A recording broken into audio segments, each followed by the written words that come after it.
नमस्कार दोस्तों, जीएस आजकल में आपका स्वागत है। पिछले वीडियो में हम लोगों ने मौलिक अधिकार के बारे में चर्चा कर रहा था। आज भी हम उसी मौलिक अधिकार को आगे बढ़ाते हैं। भाग 3 अनुच्छेद 12 से 35 के बीच में मौलिक अधिकार का वर्णन किया गया है। हमारे संविधान में 6 मौलिक अधिकार की चर्चा की गई है। कल हमने समता का अधिकार अनुच्छेद 14 से 18 के बीच में देखा था। स्वतंत्रता का अधिकार अनुच्छेद 19 से 22 के बीच में देखा था। शोषण के विरुद्ध अधिकार अनुच्छेद 23 और 24 के बीच में देखा था। आज हम उससे आगे बढ़ते हैं। धार्मिक स्वतंत्रता का अधिकार। धार्मिक स्वतंत्रता का अधिकार का वर्णन अनुच्छेद 25 से 28 के बीच में किया गया है, जिसमें हम प्रत्येक अनुच्छेद को बारी बारी से देखते हैं। अनुच्छेद 25, अनुच्छेद 26, अनुच्छेद 27 और अनुच्छेद 28, जिसमें अनुच्छेद 25 के बारे में बताया गया है कि कोई भी व्यक्ति सार्वजनिक भाईचारा को बनाते हुए अपने स्वास्थ्य को ध्यान में रखते हुए प्रत्येक व्यक्ति को अपने धर्म मानने का अधिकार है और उसके अनुसार आचरण करने की स्वतंत्रता है। अपने इच्छानुसार धर्म मानने और उसके अनुसार आचरण करने की स्वतंत्रता है। इसका वर्णन अनुच्छेद 25 में किया गया है। अनुच्छेद 26 में कहा गया है कि धार्मिक कार्यों के प्रबंधन के लिए धार्मिक संस्था को उसके प्रबंधन की जिम्मेदारी दी गई है। अनुच्छेद 27 में कहा गया है कि धार्मिक कार्यों के प्रबंधन के लिए पैसे, जिसमें चल और अचल संपत्ति को शामिल किया गया है, जो कर मुक्त होगा। कर मुक्त होगा। अनुच्छेद 28 में कहा गया है कि कोई भी व्यक्ति को, किसी भी व्यक्ति को धार्मिक शिक्षा या प्रार्थना में उपस्थित होने की स्वतंत्रता है। आप किसी पे दबाव बना करके उसे ना तो कोई धर्म मानने के लिए परेशान कर सकते हैं, ना ही उसे किसी प्रार्थना या सभा में उपस्थित होने के लिए मजबूर कर सकते हैं। यदि कोई बच्चा है और वह यदि प्रार्थना सभा में उपस्थित होता है तो उसके माता पिता से अनुमति लेनी होती है। तो ये था हमारा धार्मिक स्वतंत्रता का अधिकार। अब हम लोग उससे आगे चलते हैं। सांस्कृतिक एवं शिक्षा का अधिकार, जिसका वर्णन अनुच्छेद 29 और 30 में किया गया है। इसमें एक पॉइंट देखना होता है, अल्पसंख्यक हितों की रक्षा। अल्पसंख्यक हितों की रक्षा, इसका मतलब मौलिक अधिकार के अंतर्गत अल्पसंख्यक वर्ग के हितों की रक्षा अनुच्छेद 29 एवं 30 में किया गया है। अनुच्छेद 29 में कहा गया है कि किसी भी अल्पसंख्यक वर्ग के लोगों की संस्कृति एवं शिक्षा को बचाए रखने की राज्य सरकार गारंटी देती है। और अनुच्छेद 30 में कहा गया है कि कोई भी अल्पसंख्यक वर्ग के लोग अपने शिक्षा एवं अपने संस्कृति को बचाने के लिए कोई शिक्षण संस्थान स्थापित करता है तो राज्य सरकार उसे बिना किसी भेदभाव को संपोषित करेगा, अर्थात अनुदान प्रदान करेगा। यह था संस्कृति एवं शिक्षा का अधिकार। अब हम लोग देखते हैं संवैधानिक उपचारों का अधिकार। अनुच्छेद 32। संवैधानिक उपचारों का अधिकार अनुच्छेद 32 में हम लोग देखते हैं कि यदि किसी व्यक्ति का मौलिक अधिकार में हानि पहुंचाया जा रहा है, मौलिक अधिकार का उल्लंघन हो रहा है या उसे समाप्त किया जा रहा है, तब मौलिक अधिकारों की रक्षा की जिम्मेदारी सुप्रीम कोर्ट एवं हाई कोर्ट को होती है। सुप्रीम कोर्ट अनुच्छेद 32 के अंतर्गत, हाई कोर्ट अनुच्छेद 226 के अंतर्गत रीट जारी करते हैं और वह कुल 5 प्रकार के रीट जारी करते हैं, जिसमें पहला है बंदी प्रत्यक्षीकरण।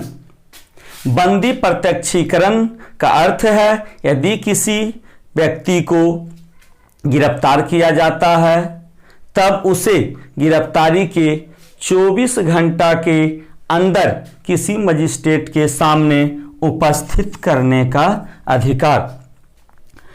दूसरा है परमादेश। परमादेश का अर्थ होता है आदेश, अर्थात सुप्रीम कोर्ट या हाई कोर्ट सरकारी अधिकारी को आदेश देते हैं कि आप अपने कार्यों को सही ढंग से करें। तीसरा है प्रतिषेध। प्रतिषेध का मतलब होता है रोकना। सुप्रीम कोर्ट या हाई कोर्ट सरकारी अधिकारी हो या लोअर कोर्ट हो, यदि कोई कार्य करता है तो उसे रोकते हैं कि यह आप अपने सीमा में रहकर कार्य करें, यह आपका सीमा नहीं है। चौथा है उत्प्रेषण।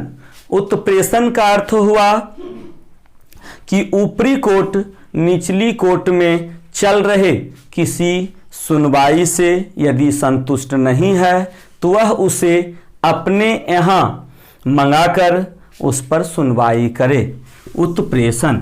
और 5वां है अधिकार परीक्षा। अधिकार परीक्षा का अर्थ हुआ यदि कोई व्यक्ति किसी संवैधानिक पद को गलत ढंग से धारण करता है तब उस पे सुप्रीम कोर्ट या हाई कोर्ट उस पर जांच करके पता करता है कि उसका संवैधानिक पद सही ढंग से धारण किया हुआ है या नहीं। यदि गलत ढंग से धारण किया हुआ है तो उस पद से उसे हटाना, यही है अधिकार परीक्षा। तो हम लोगों ने अनुच्छेद 32 तक देखा। अनुच्छेद 32 में हम एक और महत्वपूर्ण पॉइंट को देखते हैं जो एग्जाम में अक्सर पूछा जाता है और बच्चा अक्सर गलतियां करते हैं। संवैधानिक उपचारों का अधिकार अनुच्छेद 32 में कहा गया। इसी अधिकार को B.R. अंबेडकर साहब ने भारतीय संविधान की आत्मा कहा था। किन्होंने कहा था? B.R. अंबेडकर साहब ने। जबकि संविधान की आत्मा प्रस्तावना को कहा जाता है, प्रस्तावना को कहा जाता है। तो दोनों ही क्वेश्चन में आत्मा कॉमन होते हैं जिससे कि कंफ्यूजन किया जाता है। तो अंबेडकर साहब ने अनुच्छेद 32 को भारतीय संविधान की आत्मा कहा, जबकि भारतीय संविधान की आत्मा प्रस्तावना को कहा जाता है। अब हम लोग कुछ ऐसे अनुच्छेद के बारे में चर्चा करेंगे जिसमें मौलिक अधिकार की चर्चा नहीं की गई, लेकिन किस संदर्भ में मौलिक अधिकार को सुरक्षित रखा जा सकता है, किस संबंध में मौलिक अधिकार में कमी किया जा सकता है। तो सबसे पहले हम लोग अनुच्छेद 33 के बारे में देखते हैं। अनुच्छेद 33 में कहा गया है कि देश हित एवं लोक व्यवस्था को बनाए रखने हेतु संसद को यह अधिकार होता है कि वह सेना, अर्धसैनिक बल, गुप्तचर संस्था या दूरसंचार संस्था उसके मूल अधिकारों में कमी कर सकते हैं। यह अधिकार संसद को है। इस पर संसद कानून बना करके मौलिक अधिकारों में कमी कर सकते हैं। अनुच्छेद 34 में कहा गया है, अनुच्छेद 34 के अंतर्गत कहा गया है किसी भी क्षेत्र में यदि मार्शल लॉ लागू हो तो उस क्षेत्र में मौलिक अधिकारों में कमी करने का अधिकार भी संसद को है। इस पर भी संसद कानून बना करके मौलिक अधिकारों में कमी कर सकती है। और अनुच्छेद 35 में कहा गया है कि मौलिक अधिकारों से संबंधित विषयों पर कानून बनाने का अधिकार संसद को है। इस पे किसी भी राज्य विधानमंडल को कोई अधिकार प्राप्त नहीं है। कानून बनाने का अधिकार सिर्फ संसद को प्राप्त है। इससे पहले अनुच्छेद 12 और 13 को हमने नहीं डिस्क्राइब किया था, तो अभी कर देते हैं।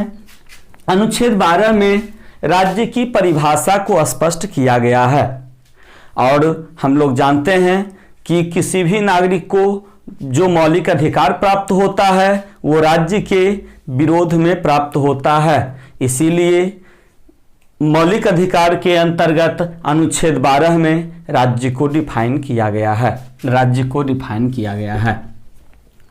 अनुच्छेद 13 में कहा गया है कि 26 जनवरी 1950 के पहले से यदि कोई कानून बना हुआ है और उस कानून के अंतर्गत यदि किसी व्यक्ति के मौलिक अधिकार में कमी की जा रही है या उसके मौलिक अधिकार को काटा जा रहा है, तब वह कानून ही रद्द समझा जाएगा।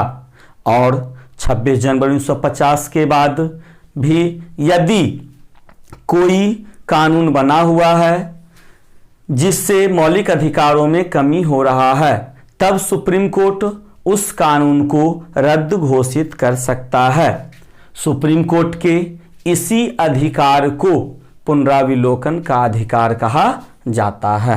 तो हम लोगों ने अनुच्छेद 12 से अनुच्छेद 35 को डिस्क्राइब किया। आज हम लोग यहीं तक रहेंगे। मौलिक अधिकार को हमने समाप्त किया। यदि आप लोगों को यह वीडियो पसंद आता है तो आप इसे सब्सक्राइब करें, बेल आइकन को ज़रूर दबाएं जिससे हमारा सभी वीडियो आप तक पहुंच जाए। नमस्कार।